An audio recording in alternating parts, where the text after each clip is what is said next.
Vamos a conectar con la clase pasada. Recuerden ustedes de que estábamos en este problema, de que para el barril que ustedes hicieron el cálculo del flujo neto, como lo preñaba era el campo gravitacional, se iba de paso. Y el resultado es de que el flujo neto dio cero. Todo lo que penetra se escapa por abajo.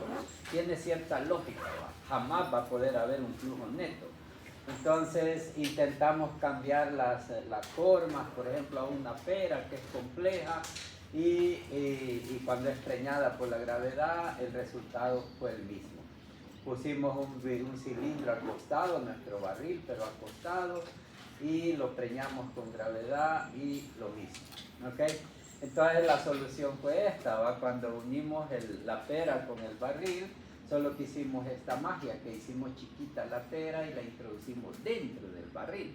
Entonces el campo gravitacional en sí de la pera es el que nos trajo la solución, es un campo convergente, como se puede ver. Estamos conectando ahí, todos estamos en la jugada. Es importante que aquí vengamos a tratar de desarrollar nuestras comprensiones fundamentales. Oigan, y cuando estas andan bien, lo demás viene un poquito por añadidura. Ya la base matemática la tenemos y media vez hayan buenas comprensiones, lo demás viene por añadidura. O sea, pasar el curso de EMA, pues eso va a estar fácil relativamente. Entonces allí se queda la cuestión psicológica de que para que haya flujo neto en una superficie gaussiana, recuerden, la superficie gaussiana es en este caso el cilindro, esta figura cilíndrica, mírenlo como una superficie, ¿verdad? Como cuerpos bidimensionales que envuelven un cuerpo tridimensional.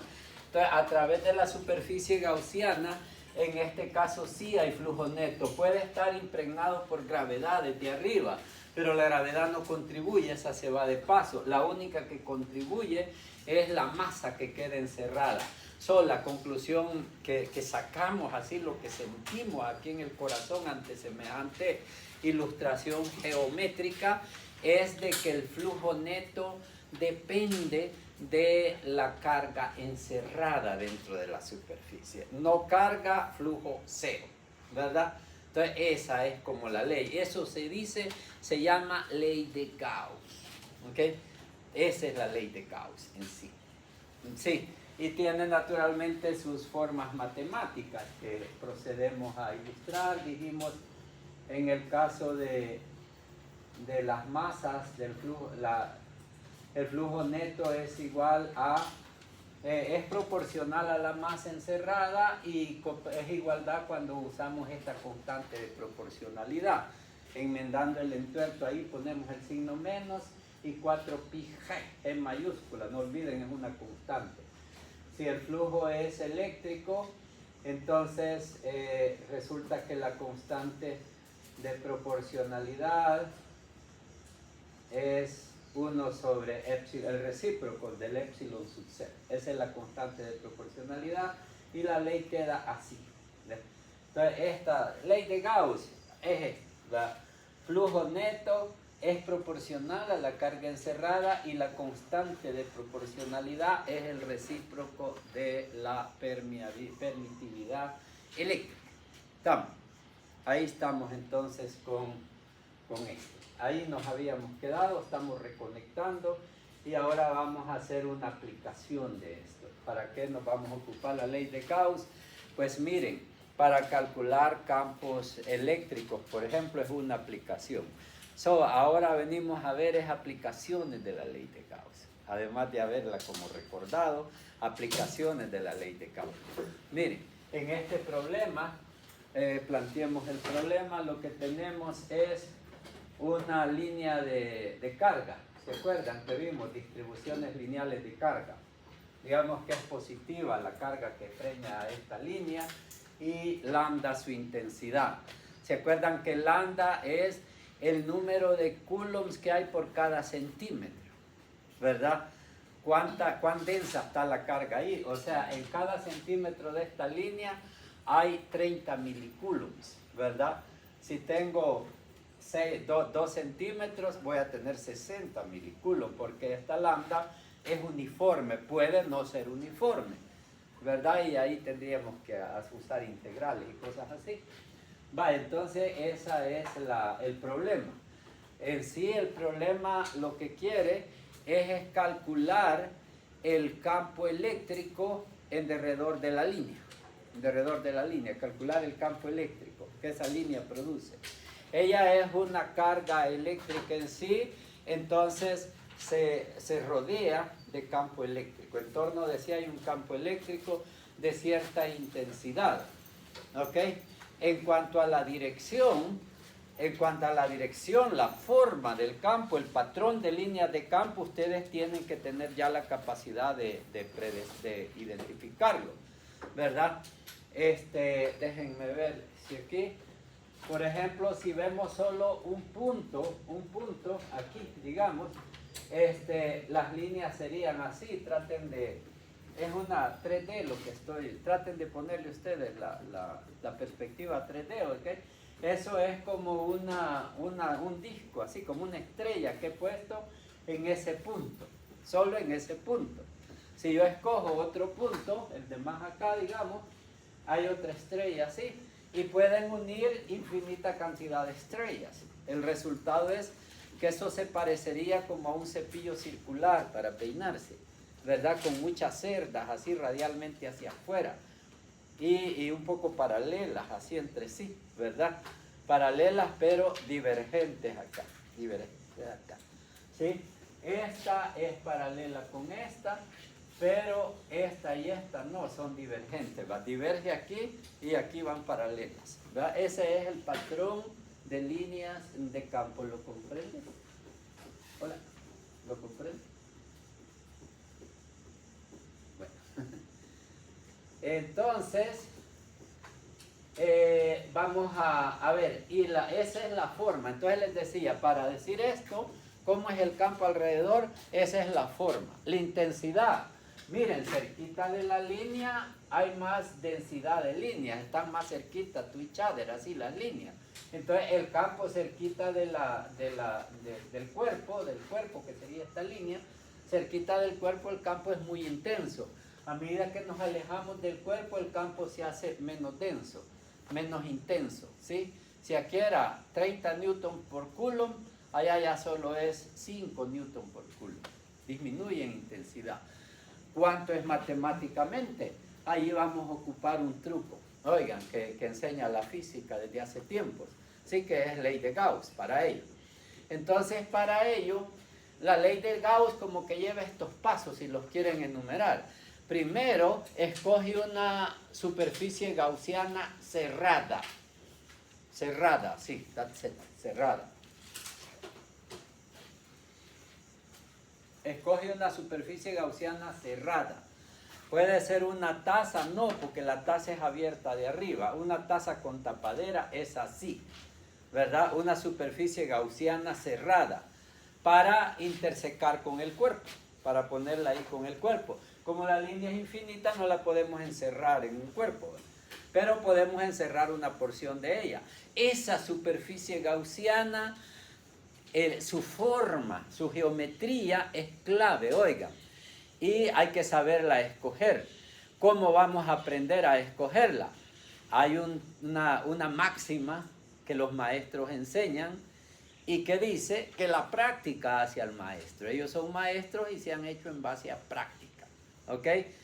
El método es que en base, y por eso yo les pongo, ya están publicados ahí los ejercicios propuestos del capítulo 22. Ya están publicados ahí. Ya tenemos que estar trabajando esto y con la práctica de hacer esos ejercicios lograrían ustedes aprender a qué superficie escoger. Bueno, en este caso la que conviene es un cilindro, solo que el eje del cilindro coincide con la línea. Pero vamos a ver. Pero empecemos, vamos despacio. Miren, primero definamos algo. Vamos a calcular el campo en este punto del espacio. Miren, aquí marqué el punto. Para marcarlo, quizás la única geometría que necesitamos sería esto, ¿ves? Su distancia a la línea. su distancia a la línea. ¿Ok? Este punto tiene cierta distancia R respecto a la línea. No olviden que la distancia entre un punto y una recta es la perpendicular bajada, ¿verdad? Por eso les dije, el background matemático que ustedes tienen no se les exige muy grande, pero sí tienen que tener, pues, para manejar esto en complementación con el manejo de conceptos. ¿Ok? Con eso estamos trabajando. Cuando yo diga la distancia entre el punto y la línea, ya ustedes tienen ese conocimiento, llamémosle así, de que la distancia entre un punto y una recta es la perpendicular bajada. Y por eso la ilustro ahí con ese vector R. Un vector R, ¿verdad? Entonces, el problema lo he reducido porque yo dije, describir el campo alrededor de la línea. Primer punto, el patrón de líneas de campo ya es como por un poco de experiencia. Se explicó ya que es como un cepillo circular, ¿verdad? Segundo, la intensidad del campo. Bueno, ya vimos que es más intenso cerca de la línea, pero las matemáticas de esa intensidad es lo que pretendemos resolver en este apartadito que estamos viendo. Bueno, démonos un punto aquí, a una distancia R, porque el campo va a depender de la distancia. Entre más distancia, el campo se debilita. Entonces, démonos una distancia R, dada. Entonces, escogí ese puntito y le di la distancia R, ¿verdad? Un punto R, un punto ubicado a una distancia R. Luego, escogemos la superficie gaussiana, que ya les adelantaba que en este caso sería un cilindro. Traten de ver la perspectiva. Ustedes logran ver esta cara, aquella otra queda escondida detrás de la superficie lateral y solo la insinuamos como sombra, ¿verdad? Ven ustedes el cilindro, Esa es la superficie gaussiana que en este ejercicio particular conviene, ¿ok? Y ya vamos a ir viendo por qué conviene, ¿ok? Y cómo no convendría. Eso está en los objetivos didácticos de esta clase. Entonces ya escogimos la superficie gaussiana intersecada con nuestro cuerpo, que es la línea cargada de carga, ¿verdad? Ya se interseca. Ven que la línea actúa como eje del cilindro, ¿verdad? Ahí queda en la posición de eje del cilindro, no queda a un ladito, ¿ok? Luego, no olviden que la ley de Gauss dice que el flujo neto es igual a la carga encerrada dentro de la superficie por una constante. Eso es, esa es la ley. El flujo neto es igual a la carga encerrada por una constante. Eso es. Entonces, para poder trabajar, esto se va a hacer una ecuación al final, una ecuación. Tenemos que desarrollar ambos miembros, oigan, y vamos a dejar de incógnita el campo. Por ahí tiene que salir el campo en algún lado. Entonces, el flujo neto hay que calcularlo. Y también hay que calcular la carga encerrada. Luego los igualamos con la constante y vamos a despejar el campo. ¿Ok? Entonces ese es el objetivo. Paso 1 les dije, escoger una superficie gaussiana adecuada. Ya tuvo. Paso 2, aplicar la ley de Gauss en sí, ¿verdad? Una ecuación. Hacer de la ley de Gauss una ecuación sería el paso 2. Y procedemos. Pues H va a ser la altura del cilindro, así lo hemos escogido, de altura H. Esa ya es invento de nosotros, no va a poder ir en la respuesta. ¿Ok? En la respuesta, ¿qué va a ser permitido? La lambda y la R, porque el campo va a depender de R.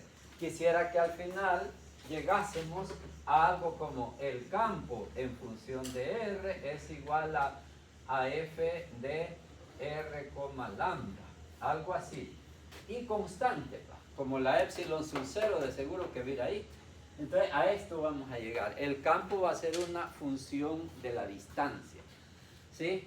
Va a ser recíproca, que a mayor distancia el campo se merma, ¿verdad? Entonces el H no va a ir en esa respuesta, ¿ok? Entonces, miren, acá tenemos el puntito, ¿verdad? Y noten eso, y anótenlo, notar y anotar, ¿va? Que la figura la superficie gaussiana escogida, en este caso el cilindro, tiene por radio, en este caso el cilindro pueden ponerla, que es la figura gaussiana escogida. El cilindro tiene por radio la misma distancia R del enunciado. ¿No se acuerdan que R era la distancia de este punto y esta recta? Entonces el cilindro se escoge de manera que su radio sea igual a la distancia R, no más grande, no más chico. De manera que el punto queda sobre la superficie del cilindro. ¿Lo ven? El punto, que yo lo he insinuado como una pequeña ruedita, quedó sobre la superficie lateral del cilindro. Ahí quedó montado el punto, ¿verdad? Porque el radio del cilindro que se escogió que fuese igual a la distancia del punto a la recta. ¿Ok? Entonces, ahí vamos. Miren, vamos a hacer la parte izquierda de la integral. Tomen nota, vamos a trabajar la parte izquierda. El flujo neto. ¿Qué es el flujo neto? Ayer me hicieron un buen ejemplo de flujo neto. ¿Se acuerdan el barril? Primero me calcularon el de la tapa inferior. Segundo, la superior. Tercero, la superficie lateral. Unos de esos daban 0, ¿va? Y luego sumaron y me entregaron el flujo neto, que por cierto en ese caso dio 0. Aquí no va a dar 0 porque hay carga encerrada dentro del cilindro. Y la carga encerrada dentro del cilindro es la preñez que tiene esta línea. Miren, está impregnada de campo, de electricidad.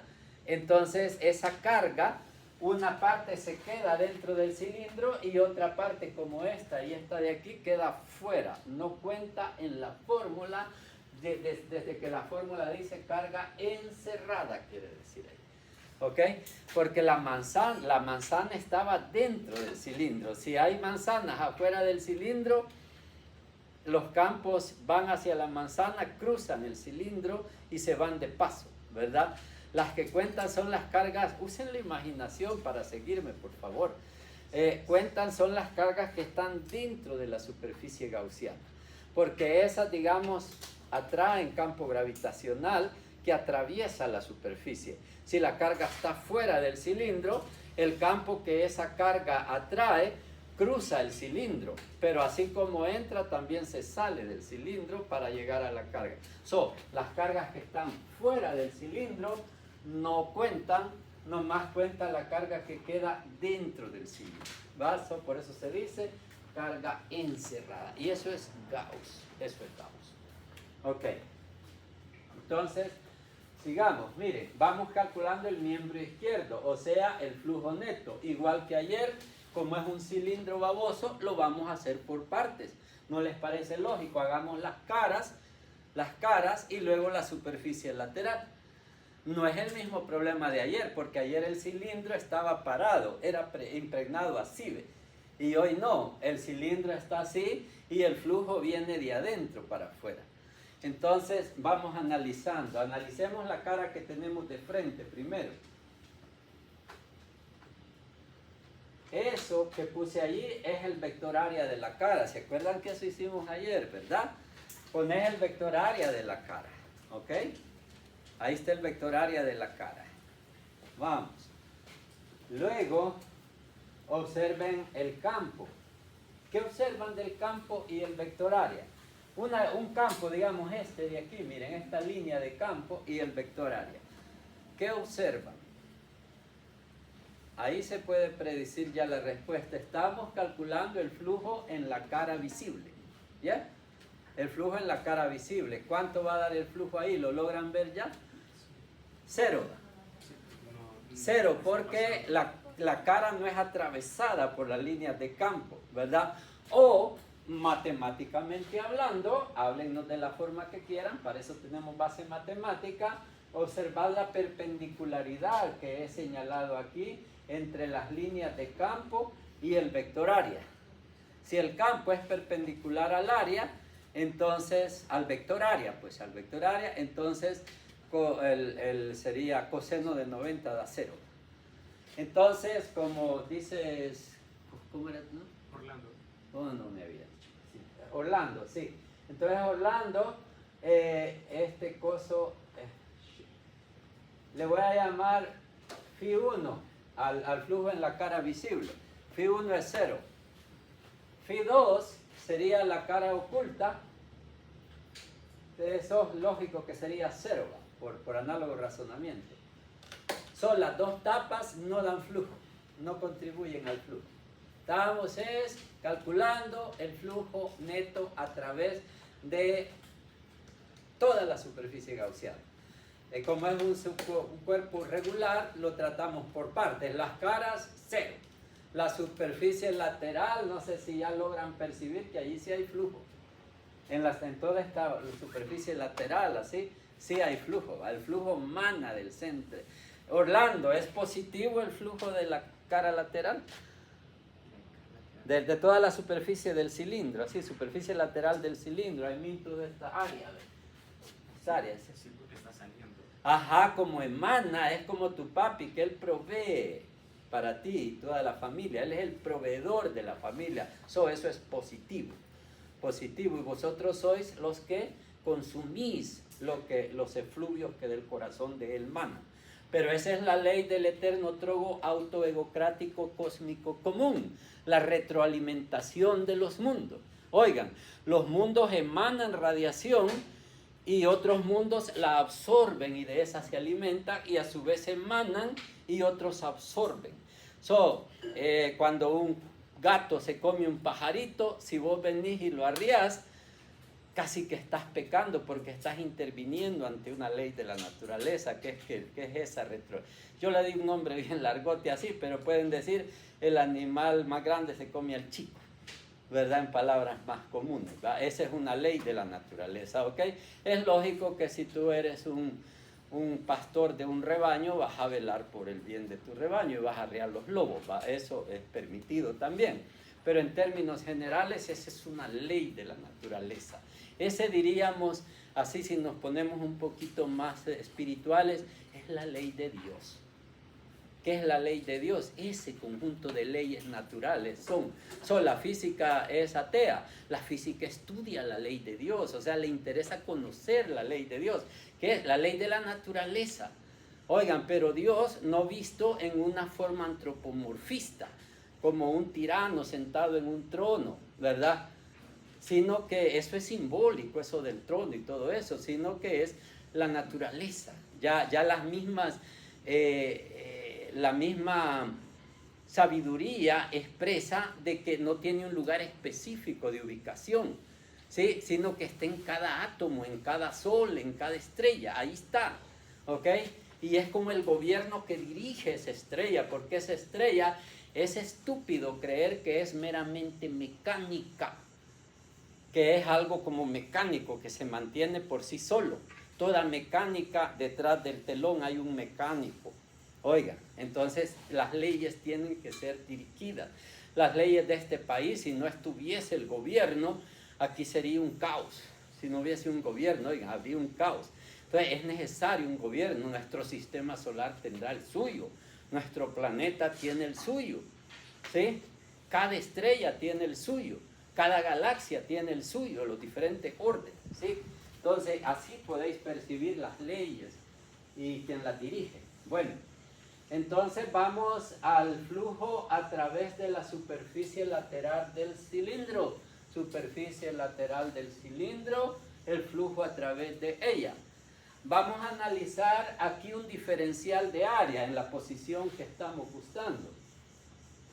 Ahí miren la cascarita que he dibujado, así. ¿Ves?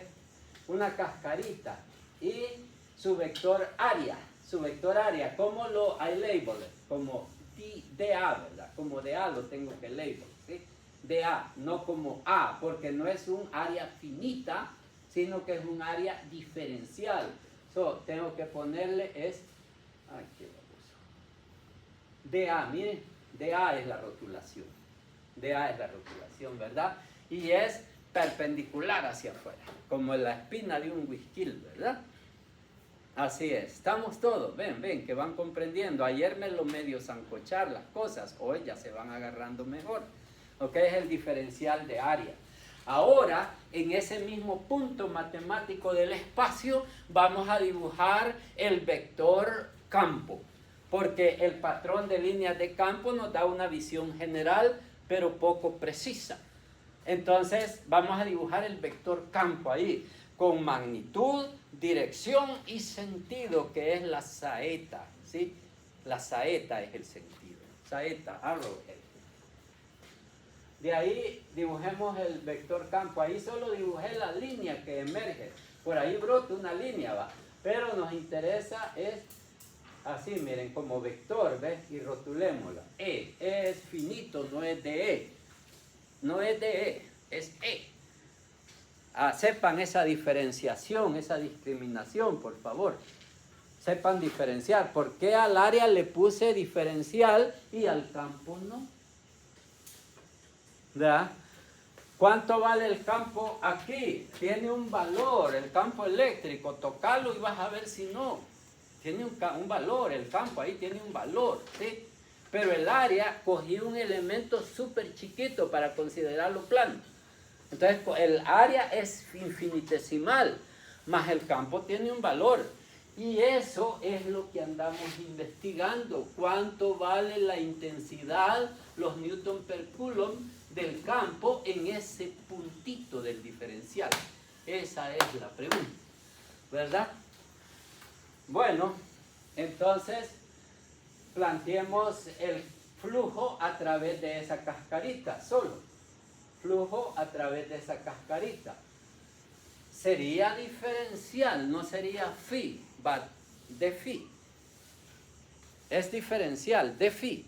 Porque como el área es chiquita, la cantidad de campo que ahí se escapa es chiquita también. ¿Verdad? El flujo es diferencial. Porque es el producto de un diferencial por un finito. La respuesta es un diferencial. ¿Sí? 10 por 0.0001 va a dar 0.000. Así ve. Entonces, diferencial. Es un escalar. Y es el producto punto del vector área y el vector campo. En este caso, aplicando la definición del producto punto, nos queda E en rojo, ¿verdad? Insinuando que es la incógnita, y tiene un valor finito, 30 coulomb por metro, yo qué sé, algo así, newton por coulomb sería. El dA, el diferencial de área, la magnitud del diferencial de área, las pulgadas cuadradas que tiene ese diferencial, por el coseno de 0 grados, ¿qué nos daría? Eso da 1, va. Entonces ese es como que, como decimos, trabajo de fuerza por distancia, cuando van paralelos. Claro, van paralelos, miren el vector campo, miren el vector área. El vector campo es radialmente hacia afuera, es perpendicular a las áreas. Y el vector área, por definición, se coloca perpendicular al área. En consecuencia, ambos vectores son paralelos. Aquí voy a hacer una pequeña pausa a esta mi charla para reflexionar un poco sobre la forma de la superficie gaussiana escogida. ¿Por qué se escogió un cilindro? Mire, una ventaja es que las caras no aportaban, pero si hubiesen aportado tal vez lo calcularíamos, no sería mayor cosa. La principal ventaja está allí. El vector área y el vector campo son paralelos. Analicen con la imaginación otro diferencial de área por aquí. Vean cómo es el campo en ese punto, emergente hacia afuera, ¿va? Y el vector área, por definición, emergente hacia afuera. ¿Cuánto es el ángulo? 0 grados. Es que esto lo estamos haciendo para integrar, sumar todo, integrar. Y a lo largo de toda la integral, el ángulo entre los vectores va a ser una constante, 0. 0, así. Ven, así va a ir, ¿verdad? Aquí emanan juntos.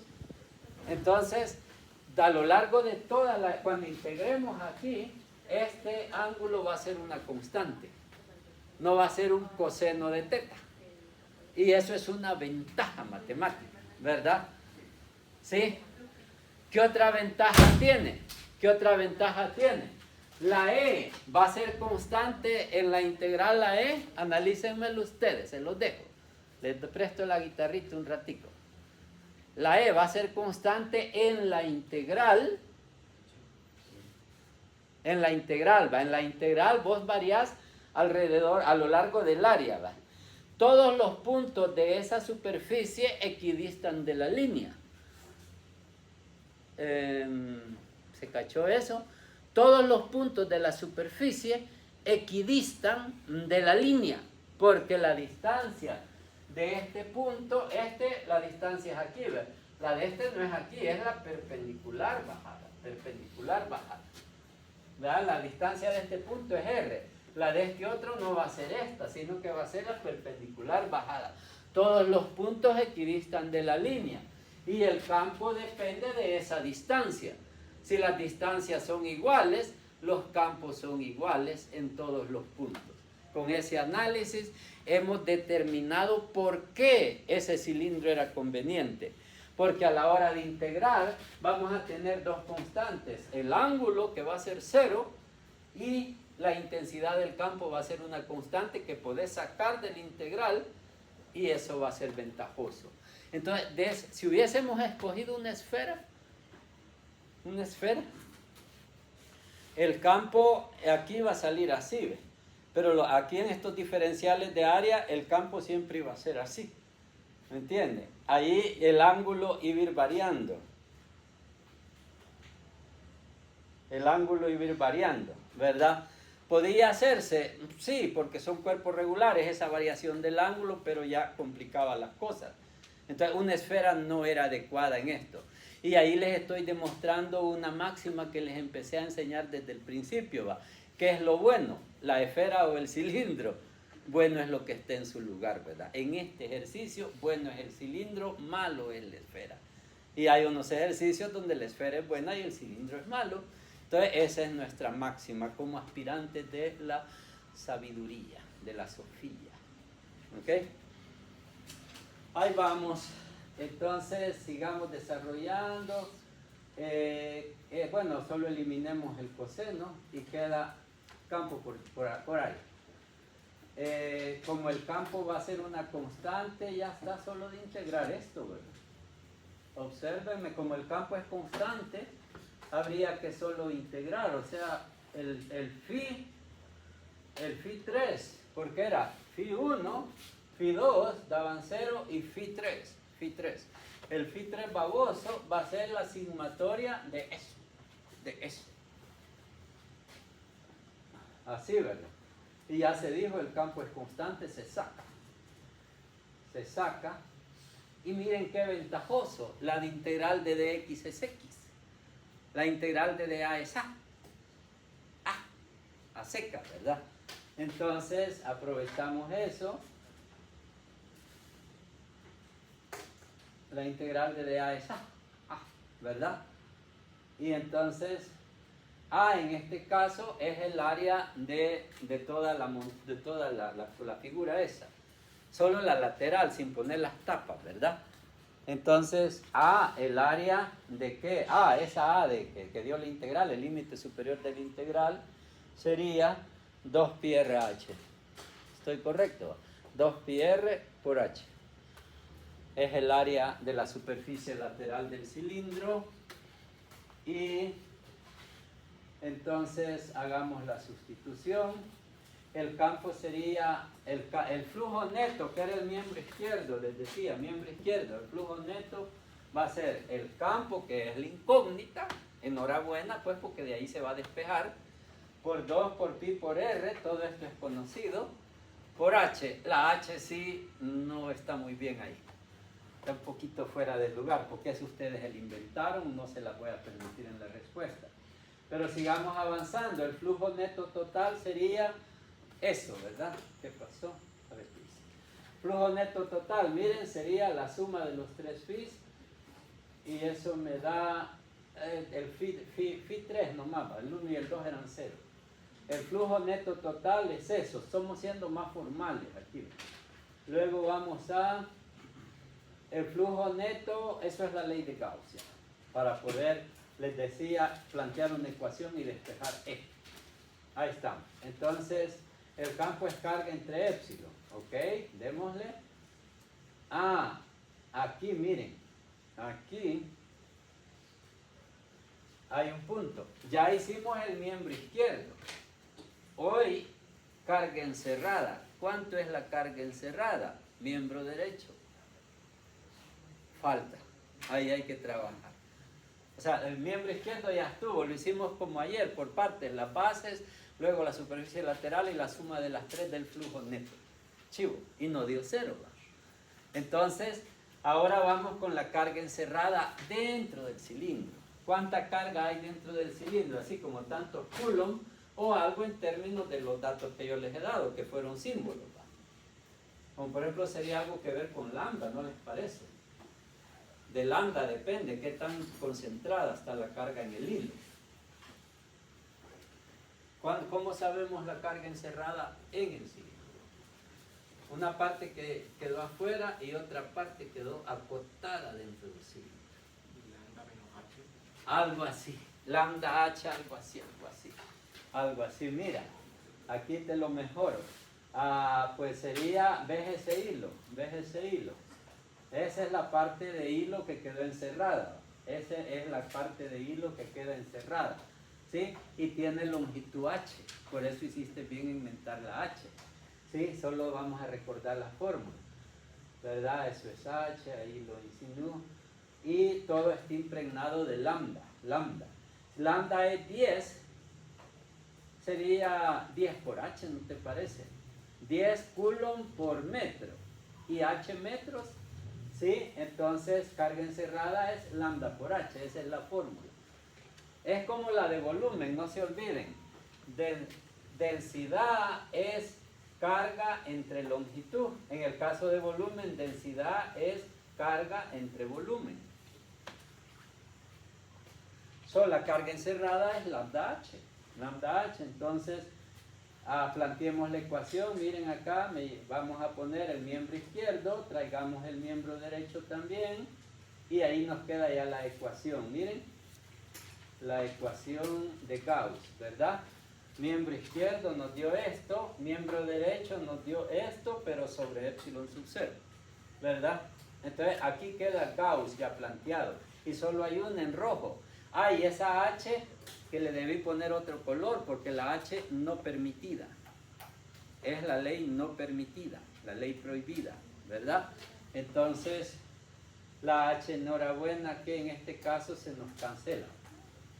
Y ahí cumplimos con la meta de que H no debería estar ni en la izquierda ni en la derecha, se cancelan. Y en esa expresión final, 2πr por E, sí ya solo la E es roja. Despejamos y queda así. Ahí queda. Ahí está. Entonces el campo nos queda 1 sobre 2pi epsilon sub 0. Esto se deja aparte porque es una constante. Lambda, la densidad de carga, entre R, que es la distancia. Ahí en el curso en el Moodle, todos están entrando ya a Moodle, ¿verdad? Ahí estoy poniendo el material, es el Moodle mío, no es el eCampus. Ok, ahí les he puesto, tenemos la sección electrostática, creo que se llama, y tiene una sección por capítulo. El capítulo 21 hecho, el capítulo 22 estamos desarrollando. Fuera de los capítulos, así en la sección he puesto una como clase, como lección interactiva. En esa clase lo que he puesto casi que es la copia. Oigan, les he puesto un resumen de las fórmulas de campo. Por ejemplo, si querés saber cuál es el campo de una línea larga, infinita o suficientemente larga, ¿verdad? ¿Qué es este caso? Es esta la fórmula. En esa lección que les he puesto ahí, en toda la parte de electrostática, les he puesto como una síntesis, un resumen de las fórmulas, para que ustedes las puedan, porque ahí están explicadas, pues no solo están las fórmulas, en una hoja de fórmulas pueden estar, pero ahí están explicadas, ¿ok? Cómo aplicarlas, más que todo. Entonces, esa es importante que ya estas fórmulas me las vayan guardando para que en un examen no me van a hacer todo este integral y todo ese proceso. Simplemente si es una línea infinita el campo es tanto, ¿verdad? Ok, les voy a hacer una variante de este. Dice,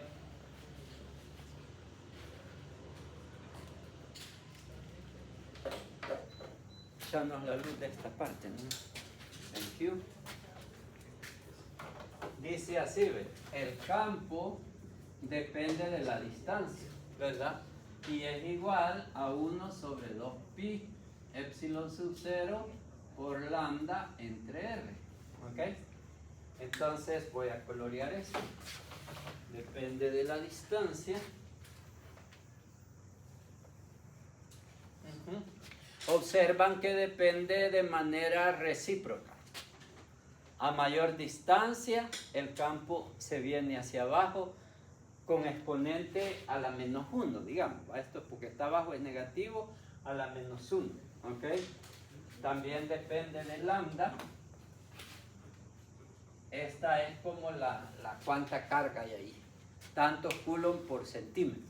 Esa es la carga, digamos, por eso la pongo en verde. Depende de la carga en sí y de la distancia. Pongo en rojo este porque más nos interesa esta como que es constante. Y es esta la variable. A 30 centímetros es tanto, a 40 centímetros se reduce a tanto. ¿Ok? Entonces, ¿se acuerdan que teníamos la constante eléctrica era igual a 1, ¿cómo era la constante eléctrica? Sobre 4pi epsilon sub 0. ¿Se acuerdan de la constante eléctrica? Esa, ¿sí? Epsilon sub 0 es la permitividad eléctrica, ¿sí? Era 885 por 10 a la menos 12, ¿verdad? Entonces, aquí tengo casi la constante eléctrica, mira. Sí, tendría que poner un 2 aquí y un 2 aquí. Sí, y así que este 2 se me va con este y me queda 1 sobre 2pi epsilon sub 0 es 2 constantes eléctricas, ¿verdad? Entonces puedo reescribir la fórmula como 2 constantes eléctricas y quedaría así.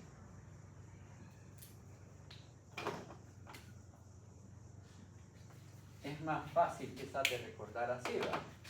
Entonces el campo para una línea infinita, larga, infinita o suficientemente larga, pónganle ahí, es lineal a la 1, ¿verdad? Pero abajo, obviamente, a mayor distancia, menos campo, es 2 constantes por lambda sobre r.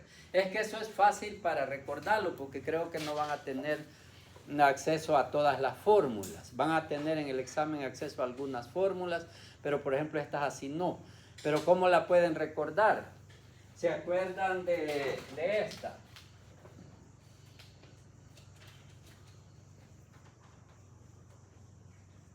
De esta, para cargas puntuales. Ese es bien común, ¿verdad? Para cargas puntuales. Se parece a la ley de Coulomb, a la ley de gravitación universal. Observen, constante, carga sobre radio. ¿Sí? Solo que aquí va al cuadrado, etcétera. Todos esos detalles. Es lo mismo, mire. Constante, doble constante, carga, lambda es la carga por un metro, por cada metro, pero lambda, ¿verdad? Pero carga, el radio a la 1. Entonces solo van como memorizando, ¿verdad? Con mnemotecnia. Está fácil, ¿va? Constante, carga sobre radio, ¿verdad? Entonces la constante en el caso de la línea infinita, es 2 veces la constante. La carga pues aquí es lambda en realidad, porque como es infinita, la carga es infinita. Nos interesa cuántos coulomb por cada metro, que es lambda. Y el radio abajo y va a la 1. Va a la 1, no va a la 2. No va a la 2. Vamos bien, esa es mnemotecnia, cómo recordarlo. ¿Ok? Bien.